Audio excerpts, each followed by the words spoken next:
بسم اللہ الرحمن الرحیم الحمد للہ المنزہ من امکان الکذب والصلاة والسلام علی رسولہ المنزہ من امکان المثل۔ مصنف علیہ رحمہ پوتیوں کے احوال سے فارغ ہونے کے بعد اب حقیقی بہنوں کی حالتوں کو بیان کرتے ہوئے فرماتے ہیں وَأَمَّا لِلْأَخَوَاتِ لِأَبٍ وَأُمٍّ فَأَحْوَالٌ خَمْسٌ۔ اب رہا حقیقی بہنیں تو ان کی 5 حالتیں ہیں، یعنی 5 حالتیں ہیں جن میں سے کچھ حالتوں میں ان کو مال ملے گا، کچھ میں محروم ہو جائیں گی۔ یہ بتائیں گے کس حالت میں کتنا ملے گا۔ مثلا کسی کا انتقال ہوا، مرد ہو یا عورت ہو، اس نے حقیقی بہنیں چھوڑی ہیں تو ان کو اس کے مال میں سے کتنا حصہ ملے گا۔ اور حقیقی بہنیں کون ہوتی ہیں کہ میت کے اور ان کے والدین ایک ہو، یعنی دونوں کی ماں بھی ایک ہو اور دونوں کا باپ بھی ایک ہو، تو یہ حقیقی کہلاتی ہیں۔ ٹھیک ہے، تو اب کسی کا انتقال ہوا، اس نے حقیقی بہنیں چھوڑی ہیں تو ان کی کتنی حالتیں ہیں، کس حالت میں ان کو کتنا مال ملے گا اور کس حالت میں وہ محروم ہو جائیں گی۔ تو مصنف علیہ رحمہ نے بیان فرمایا کہ ان کی 5 حالتیں ہیں۔ سب سے پہلی حالت النصف للواحدہ، کہ اگر ایک حقیقی بہن چھوڑی ہے تو اس کو کل مال کا آدھا حصہ ملے گا، کل مال کا آدھا حصہ ملے گا۔ آپ کی اسکرین پر جو مسئلہ چل رہا ہے اس کو دیکھیے، اسی طرح سے مسئلہ بنانا ہوتا ہے۔ یہ آپ کو بتا دیا گیا کہ اصحاب فرائض میں سے صرف اگر ایک موجود ہو تو جو اس کا حصہ ہے اس کا جو عدد ہوتا ہے اسی سے مسئلہ بنے گا، اور اگر اصحاب فرائض میں سے صرف ایسا موجود ہے جن کو نصف ملنا ہے تو مسئلہ کتنے سے بنائیں گے؟ 2 سے بنائیں گے۔ تو اسکرین پر جو یہ مسئلہ ہے تو اس طرح ہی سے لکھنا رہتا ہے۔ تو مسئلہ ہے کہ زید کا انتقال ہوا، زید نے ایک حقیقی بہن چھوڑی، ایک چچا چھوڑا۔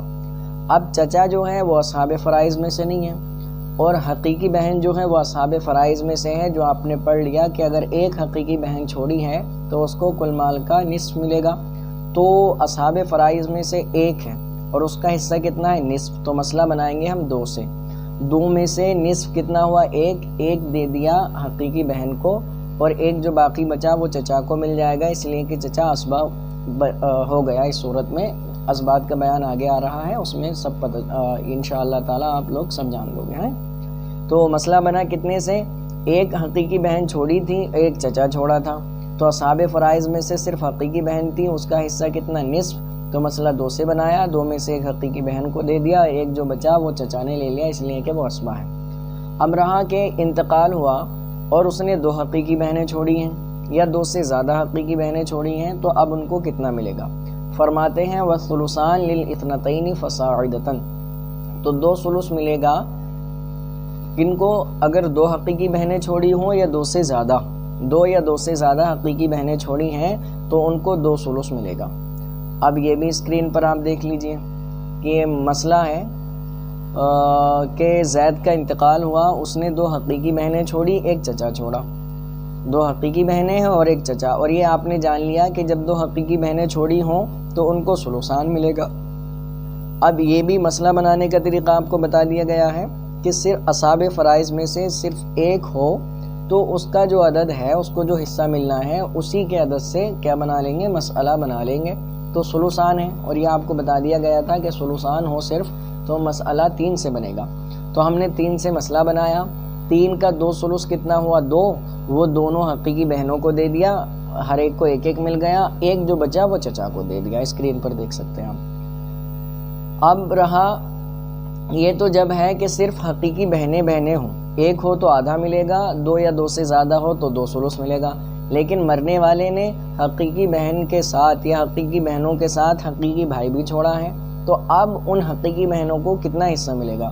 فرماتے ہیں وَمَعَ الْأَخِي لِأَبٍ وَأُمٍّ لِلذَّكَرِ مِثْلُ حَظِّ الْأُنثَيَيْنِ، ہاں تو حقیقی بھائی کے ساتھ ان بہنوں کو لِلذَّكَرِ مِثْلُ حَظِّ الْأُنثَيَيْنِ کی طرز پر ملے گا۔ کیا مطلب اس کا؟ یعنی مذکر کو مؤنث کا 2 گنا ملے گا، یصرنا بہ عصبۃ، تو یہ عصبہ ہو جائیں گی اس کے ذریعے، یعنی بھائی کے ذریعے۔ کیوں؟ لاستوائہم فی القرابۃ الی المیت، میت سے قرابت میں برابر ہونے کی وجہ سے، کہ دونوں میت سے قریب ہیں۔ کیا ہے؟ وہ بھی اس کا بھائی، حقیقی بھائی ہے، اور وہ اس کی حقیقی بہن ہے، تو کیا ہوگا؟ یہ عصبہ بن جائیں گی۔ یہ بھی مسئلہ دیکھیں، کیا ہے کہ زید کا انتقال ہوا، زید نے ایک بھائی چھوڑا حقیقی، ایک بہن چھوڑی۔ اگر صرف بہن ہوتی تو بہن کو نصف ملتا، لیکن ساتھ میں بھائی بھی چھوڑا ہے، تو اب کیا ہوگا؟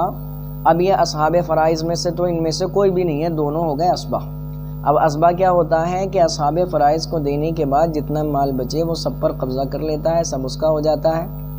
اب یہاں پر دیکھیں، اب ہم کو مسئلہ کتنے سے بنانا ہے کہ ایک حقیقی بھائی ہے اور ایک حقیقی بہن ہے، تو یہ آپ کو بتا دیا گیا کہ مذکر کو مؤنث کا دونا ملتا ہے، تو اب ایک حقیقی بھائی گویا کہ دو ہو گئے، دو بہنوں کے برابر ہو گئے، تو بھائی دو مان لیے جائیں گے، فرض کر لیے جائیں گے کہ بھائی دو ہیں اور ایک بہن ہے، تو ٹوٹل کتنے ہوئے؟ 3۔ اب 3 سے مسئلہ بنائیں گے، 3 میں سے 2 بھائی کو دے دیے جائیں گے اور ایک بہن کو، ٹھیک ہے۔ اب بہن کو 1 ملا، بھائی کو 2 ملے، تو بھائی کو بہن سے 2 گنا مل گیا۔ آگے بتاتے ہیں کہ یہ کتنی حالتیں ہو گئی؟ 3 حالتیں ہو گئی۔ وَلَهُنَّ الْبَاقِي مَعَ الْبَنَاتِ او بنات الابن، کہ مرنے والے نے نہ تو بھائی چھوڑا ہے کوئی، لیکن کون چھوڑی ہیں؟ بیٹیاں چھوڑی ہیں، یا بیٹے کی بیٹیاں یعنی پوتیاں چھوڑی ہیں۔ تو اب اس صورت میں ان حقیقی بہنوں کو کیا ملے گا؟ مثلا زید کا انتقال ہوا تو زید نے اپنی بیٹیاں چھوڑی، بیٹیوں کے ساتھ ساتھ بیٹیاں نہیں چھوڑی لیکن اس نے اپنی پوتیاں چھوڑی ہیں، تو اب ان بہنوں کو کتنا حصہ ملے گا؟ تو فرماتے ہیں کہ ان کو دینے کے بعد، یعنی بیٹیوں کو دینے کے بعد اگر بیٹیاں موجود ہیں تو، اور اگر بیٹیاں موجود نہیں ہیں تو پوتیوں کو دینے کے بعد جو بھی مال بچے گا وہ کن کو ملے گا؟ ان بہنوں کو مل جائے گا۔ کیوں بھائی؟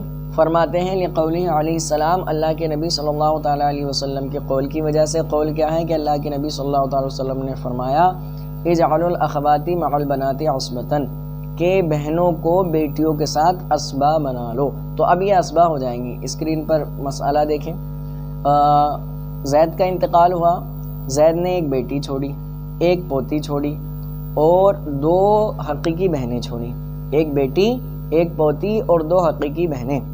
اب یہ آپ نے جان لیا کہ اگر ایک بیٹی چھوڑی ہو تو اس کو نصف ملے گا، اور پوتی چھوڑی ہو تو اس کو سدس ملے گا، ایک پوتی چھوڑی ہو تو اس کو سدس ملے گا، ایک یا ایک سے زیادہ پوتیاں چھوڑی ہوں تو ان کو کیا ملے گا؟ سدس ملے گا۔ اب یہ بہنیں ہو گئی اسبا۔ تو اب آپ دیکھیں مسئلے میں کیا آیا، بیٹی کو کتنا مل رہا ہے؟ نصف، اور پوتی کو مل رہا ہے سدس۔ تو نصف اور سدس جب ایک ساتھ اکٹھے ہو جاتے ہیں، جیسا کہ نقشے میں آپ کو سمجھا دیا تھا کہ نوع اول کا نصف نوع ثانی کے کسی کے ساتھ بھی آ جائے تو مسئلہ کتنے سے بنے گا؟ 6 سے بنے گا۔ تو اب یہاں نصف آیا کس کے ساتھ؟ سدس کے ساتھ، تو ہم نے مسئلہ کتنے سے بنایا؟ 6 سے بنایا۔ اسکرین پر دیکھتے رہیں، ہاں تو 6 سے ہم نے مسئلہ بنایا۔ 6 کا نصف کتنا ہوا؟ 3 کس کو دے دیا گیا؟ بیٹی کو دے دیا گیا۔ اور 6 کا سدس کتنا ہوا؟ 1 کس کو دے دیا گیا؟ پوتی کو دے دیا گیا۔ بچے کتنے؟ 2۔ اب یہ جو 2 بچے ہیں یہ حقیقی بہنوں کو مل گئے، 2 بہنیں تھیں، دونوں کو 1 دے دیا گیا۔ تو یہ 4 حالتیں ہو گئیں۔ 5ویں حالت مصنف علیہ رحمٰن نے ذکر نہیں کی ہے، اس لیے ذکر نہیں کی کہ آگے جو آ رہا ہے احوال الاخوات الابن، اس میں اس کو ساتھ میں ذکر کر دیں گے۔ وہ کیا ہے؟ وہ یہ ہے کہ یہ جو ہیں حقیقی بہنیں ہوں، حقیقی بہنیں یہ بیٹے سے اور پوتے سے اگرچہ نیچے تک ہو ساقط ہو جاتی ہیں۔ یعنی زید کا انتقال ہوا تو زید نے حقیقی بہنیں چھوڑی، ساتھ میں کوئی بیٹا بھی چھوڑا ہے، تو اب بہنوں کو کچھ نہیں ملے گا۔